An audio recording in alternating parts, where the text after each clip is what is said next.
Pemirsa, sudah 1 pekan pemberlakuan WFH 50% bagi ASN Pemprov DKI Jakarta, namun belum mampu mengurangi polusi udara di Jakarta. Bahkan arahan penggunaan transportasi umum serta subsidi 7 juta rupiah untuk pembelian motor listrik hingga kini rasanya belum mampu mengembalikan langit untuk menjadi berwarna biru. Untuk menekan polusi udara, Pemprov DKI Jakarta memberlakukan kebijakan bekerja dari rumah atau WFH bagi aparatur sipil negara atau ASN sebanyak 50%. Kebijakan ini diperkuat melalui Surat Edaran Sekretaris Daerah Provinsi DKI Jakarta nomor 34 tahun 2023 tentang pelaksanaan tugas kedinasan dari rumah atau work from home pada tanggal 21 Agustus hingga 21 Oktober 2023. Selain WFH, guna mengurangi kemacetan dan polutan di DKI Jakarta, Pemprov DKI Jakarta juga mengarahkan warganya yang menggunakan kendaraan pribadi beralih ke transportasi umum seperti Transjakarta, MRT, dan LRT. Tak hanya itu, untuk menarik minat warga menggunakan kendaraan pribadi yang ramah lingkungan, sejak Maret 2023, pemerintah juga telah memberikan subsidi pembelian motor listrik sebesar 7 juta rupiah. Meski berbagai upaya telah dilakukan pemerintah, namun dampak signifikan belum terlihat karena langit DKI Jakarta masih diselimuti oleh polutan. Ya, untuk membahasnya lebih lanjut telah hadir bersama kami Ahmad Nur Hidayat selaku pakar kebijakan publik. Kita langsung sapa narasumber kita. Selamat siang Mas Ahmad. Assalamualaikum, apa kabar Mas? Selamat siang, Waalaikumsalam warahmatullahi wabarakatuh. Mas Andre, saya kabar sehat. Wah, luar biasa. Ini kalau dilihat background Mas Ahmad juga mengkategorikan atau menyuarakan ya polusi udara di DKI Jakarta nih sepertinya nih ya. Ini gambar di belakang saya tidak terlihat langit yang warna biru kan, Mas? Nah, inilah perumpamaan Jakarta sekarang. Baik, kita bahas satu persatu kebijakan pemerintah ya, mulai dari WFH, kemudian transportasi massal atau transportasi umum kita dan penggunaan kendaraan listrik. Tapi saya mau mulainya kepada WFH dulu nih. Dari WFH dulu 50% bagi ASN kita.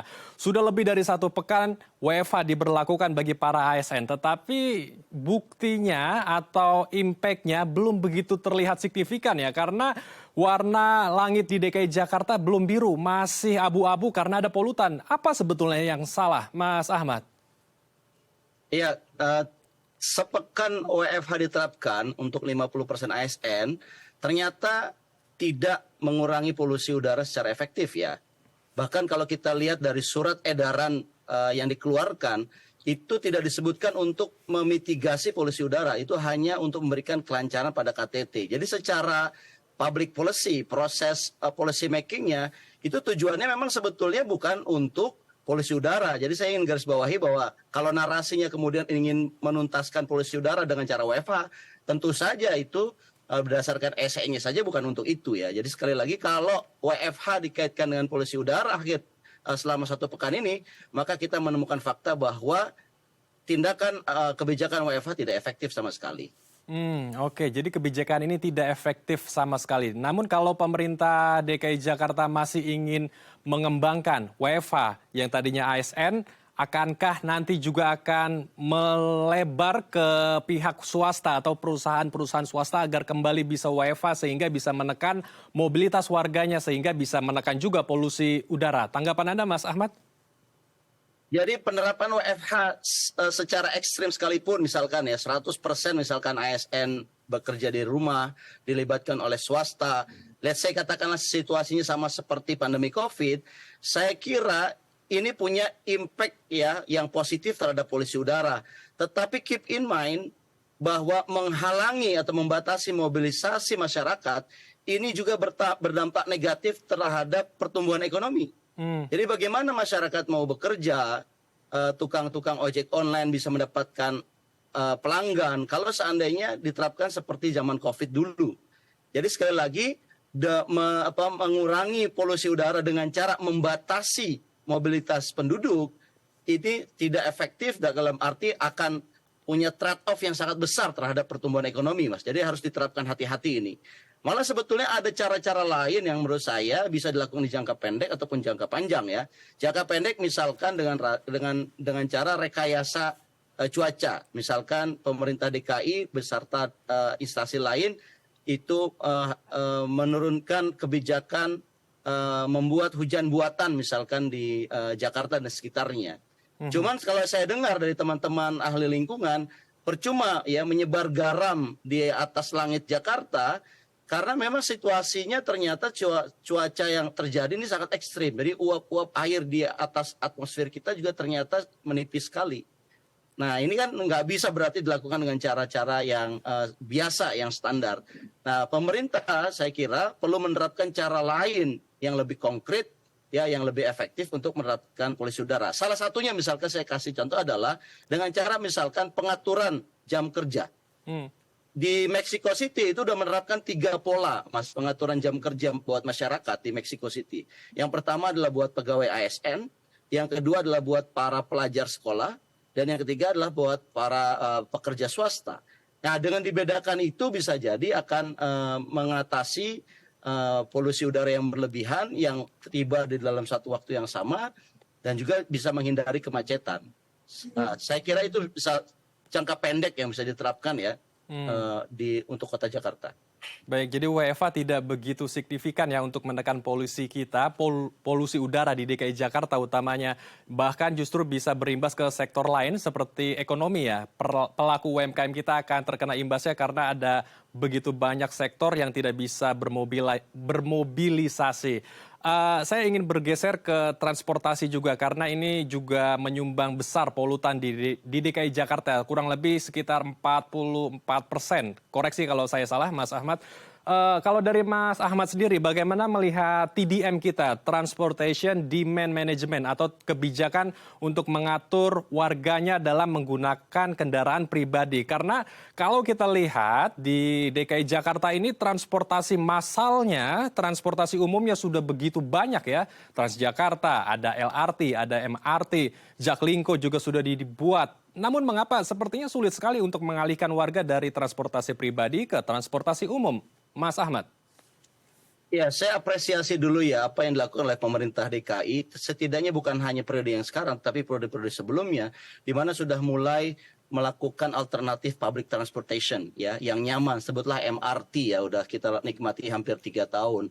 LRT yang kemarin diresmikan, kemudian ada busway sebelumnya zaman Pak Sutioso, kemudian di zaman Pak Anies Baswedan juga sudah ada jalur-jalur sepeda. Nah, persoalannya adalah dari pilihan-pilihan transportasi yang sudah banyak ya, itu ternyata jaringan transportasi atau disebut dengan transportasi demand management itu belum mencakup kepada seluruh wilayah di kawasan Jakarta. Daerah-daerah padat penduduk yang mereka bekerja, pegawainya bekerja di pusat kota, itu belum terjangkau. Misalkan di Jakarta Utara, ya, di daerah pinggir-pinggiran Jakarta Selatan, Jakarta Timur, ini kan transportasi publiknya masih terbatas di tengah. MRT masih berada di Jakarta Pusat dengan Jakarta Selatan saja, itu pun sebagian kecil. LRT juga demikian, belum mencapai ke semua. Tapi yang paling penting adalah itu sudah dilakukan baik, tetapi yang perlu dilakukan berikutnya adalah bagaimana mempengaruhi perilaku masyarakat Jakarta agar mau menggunakan transportasi publik. Kalau sekarang ini kan transportasi publiknya ada, tetapi orang masih merasa nyaman menggunakan kendaraan pribadi. Nah, kebijakan publik yang baik adalah bagaimana membuat, tanda kutip, masyarakat pengguna kendaraan pribadi itu menjadi tidak nyaman menggunakan kendaraan pribadi, sehingga mereka mau beralih kepada transportasi publik. Di waktu yang bersamaan, transportasi publiknya harus ditambah luasannya, juga termasuk traffic manajemennya. Frekuensinya perlu ditambah, kayak busway itu sudah ada, tetapi sayangnya ketika jam prime time begitu ya, mereka sedikit jumlah armadanya atau tidak ada peningkatan signifikan misalkan, sehingga kemudian akhirnya masyarakat merasa tidak nyaman menggunakan public transportasi. Nah, saya kira pemerintah bisa memberikan insentif supaya perilaku kehidupan Jakarta, masyarakat Jakarta ini tidak lagi mau menggunakan yang namanya public transportation. Salah satu policy yang bisa diterapkan misalkan adalah menerapkan pajak atau tarif parkir yang tinggi. Bisa misalkan tarif parkirnya menjadi 100.000 misalkan per jam. Itu akan membuat masyarakat berpikir ulang untuk menggunakan kendaraan pribadi. Tetapi harus diimbangi dengan transportasi yang nyaman dulu. Jangan sampai diterapkan ini tapi transportasinya masih seperti saat ini masih sedikit, tidak menjangkau ke semua wilayah, dan yang paling utama juga bagaimana memikirkan kendaraan yang masuk dari luar Jakarta. Karena kendaraan yang dari luar Jakarta ini kan banyak juga yang masuk gitu loh. Nah, bagaimana mereka juga sadar bahwa ketika mereka masuk ya, kalau mereka Jakarta ini menerapkan satu kebijakan di mana transportasi mau dikurangin, maka mereka yang masuk ini pun harus ada satu pembatasan. Mungkin diterapkan yang namanya ERP ya, atau pricing lane gitu untuk jalan, agar mereka tidak melalui berpikir dua kali juga kalau mereka ingin datang ke Jakarta dengan menggunakan kendaraan pribadi. Baik, jadi harus dibuat tidak nyaman untuk menggunakan pribadi dan fasilitas dan prasarana di transportasi umum yang harus justru ditinggikan lagi agar masyarakat juga mau pindah ya ke transportasi umum. Dan tadi juga harus ada dikenakan ERP ya, Electronic Road Pricing kalau tidak salah. Jadi ada beban biaya tambahan kepada warga yang menggunakan transportasi pribadinya. Nah, tadi juga disebutkan oleh Mas Ahmad bahwa yang menjadi penyumbang polutan ini bukan hanya warga Jakarta saja, karena warga dari daerah penyangga, katakanlah Bodetabek ya, Bogor, Depok, Tangerang, Bekasi yang bekerja di Jakarta. Karena kan kita tahu nih, Jakarta adalah sumber ekonomi.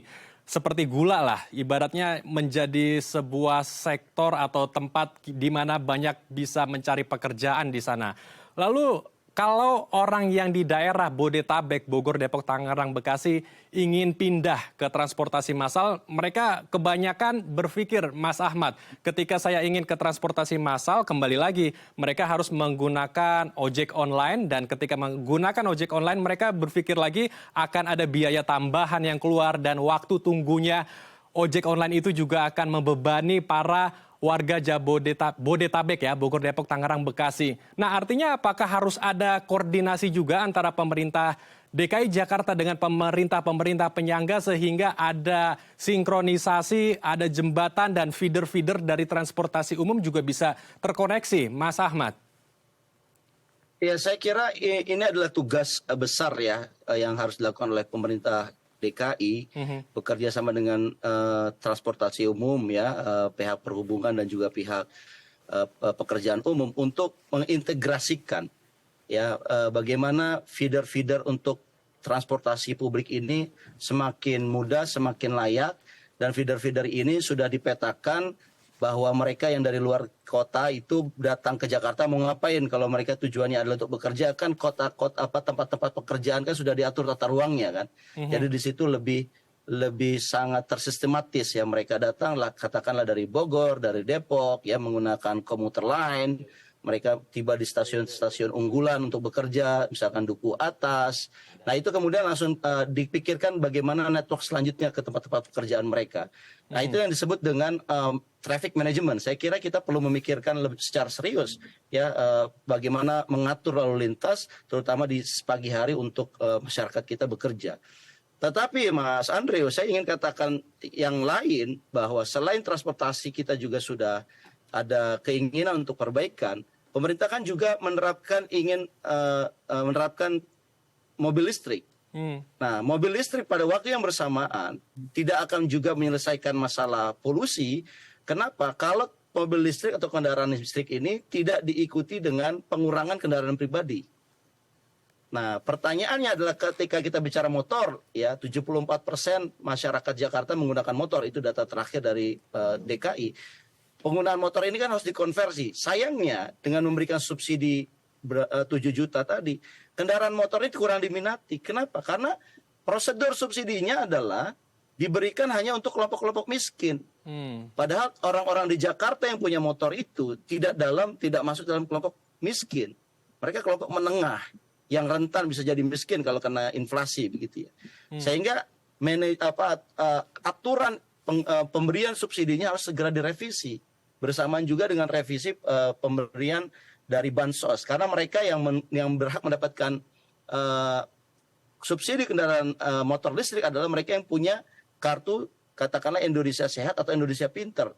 Nah, sedangkan kelompok menengah ini kan nggak punya kartu itu.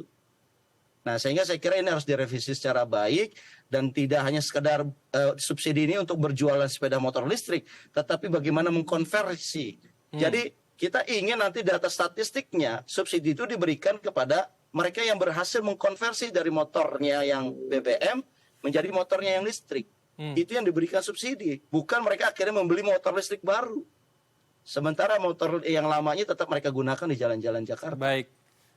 Baik, jadi subsidinya tidak hanya harusnya dari kalangan ekonomi menengah ke bawah, tetapi dari menengah juga harus diberikan, dan subsidi untuk konversi motor lamanya ini juga harus diberikan agar bisa serentak ya, beralih ke kendaraan yang lebih ramah lingkungan seperti kendaraan listrik. Tetapi begini Mas Ahmad, kendaraan listrik sendiri kan sumbernya adalah dari, ya tentu saja listrik, tetapi listrik kita ini dari PLTU yang basisnya juga batu bara ya, di mana batu bara ini juga penyumbang terbesar polutan di DKI Jakarta. Lalu bagaimana sebetulnya agar permasalahan ini tidak berlarut-larut, tidak terlalu lama untuk dipecahkan, Mas Ahmad? Tapi ditahan Mas, kita akan bahas usai jeda ya Mas Ahmad. Baik pemirsa, Anda juga jangan kemana-mana, kami akan kembali sesaat lagi.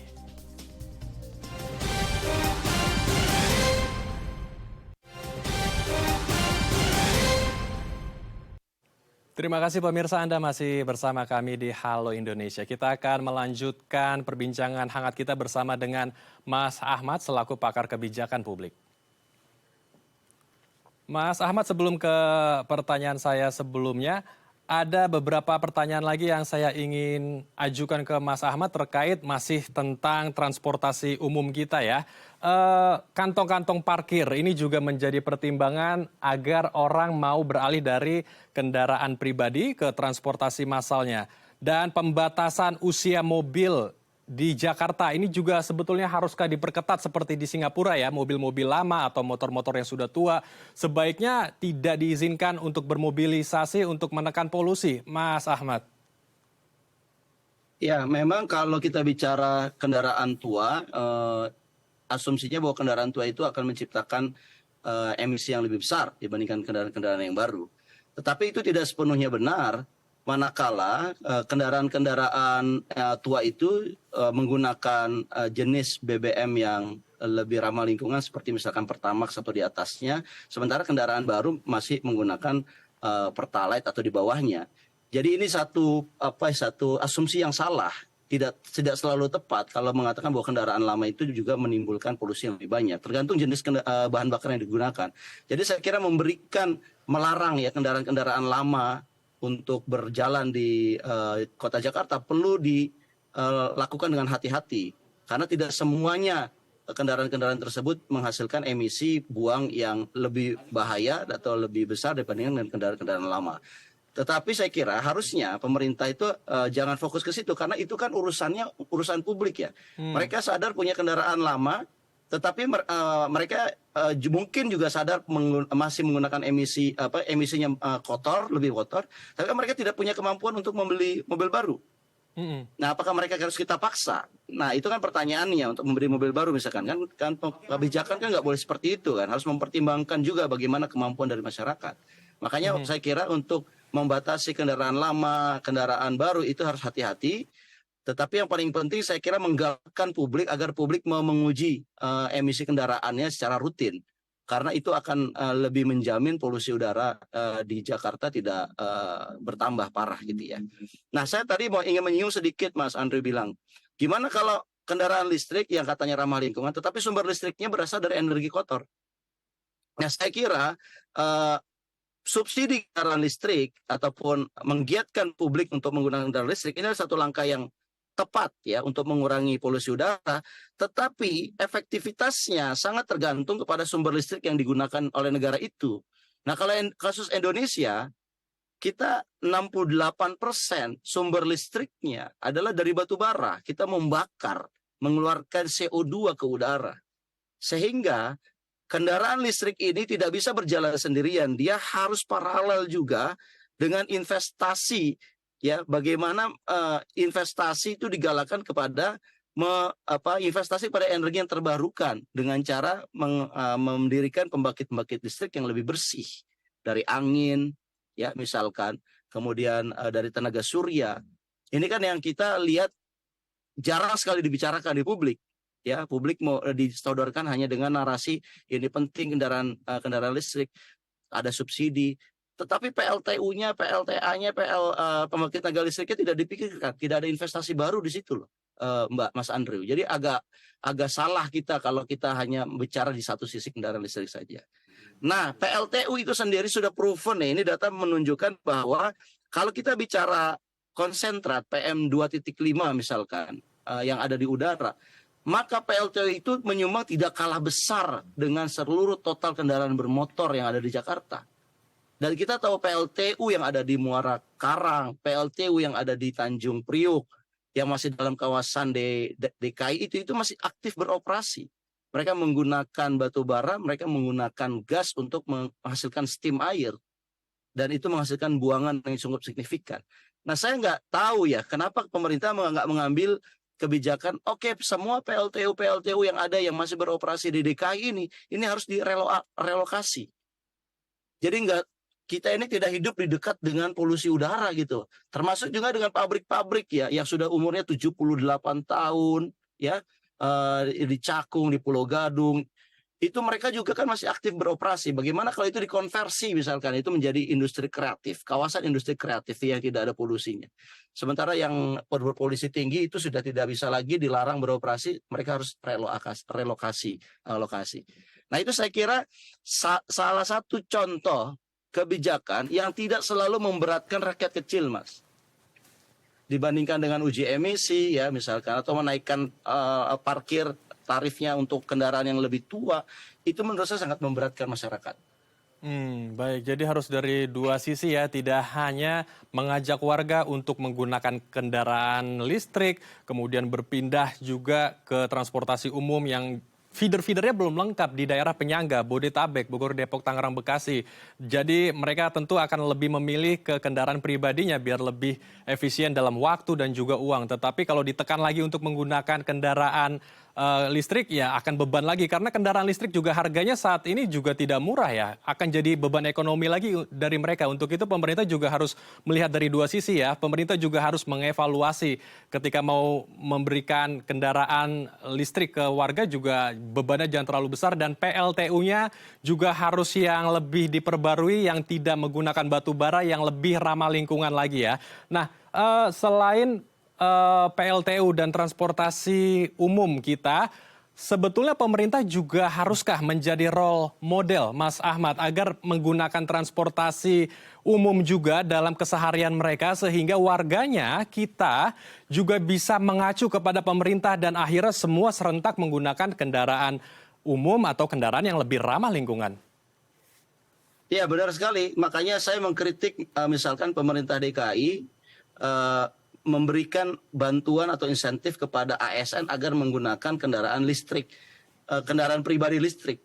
Mereka dikasih mobil dinas yang mobil dinasnya listrik. Menurut saya kebijakan ini berlebihan. Kenapa enggak ASN atau para pejabat-pejabat yang bekerja itu diarahkan untuk menggunakan public transportasi bareng sama rakyat, merasakan berjejal-jejalan di publik transportasi gitu ya. Itu menurut saya jauh lebih fair karena mereka kan ASN bisa mencontoh. Lihat, saya saja ASN masih menggunakan transportasi publik. Masyarakat akan ikut setelah ASN ini mencontoh. Bukan dengan cara memberikan insentif agar mereka membeli atau dibelikan mobil-mobil dinas yang dari listrik. Menurut saya itu berlebihan di tengah kondisi seperti ini ya, di mana APBD kita juga tidak terlalu besar dibandingkan dengan kebutuhan yang diharapkan oleh masyarakat. Nah, saya kira bicara juga kendaraan-kendaraan listrik yang akan digiatkan, saya kira harus dimulai dari kendaraan-kendaraan publik dulu, transportasi publik dulu. Pemerintah DKI harus memastikan kendaraannya, busway-nya, ya, Jaklingko-nya itu menggunakan listrik. Saya kira ini sangat baik ya. Busway saya lihat beberapa sudah menerapkan mobil listrik ya untuk busway, MRT, LRT itu kan semua sudah basisnya adalah listrik. Saya kira itu udah bagus. Tetapi kita harus juga memastikan untuk ya kendaraan listrik yang sifatnya umum ya, di mana baterainya itu adalah komponen terbesar dari kendaraan listrik ini kita harus bisa memproduksinya oleh perusahaan nasional kita.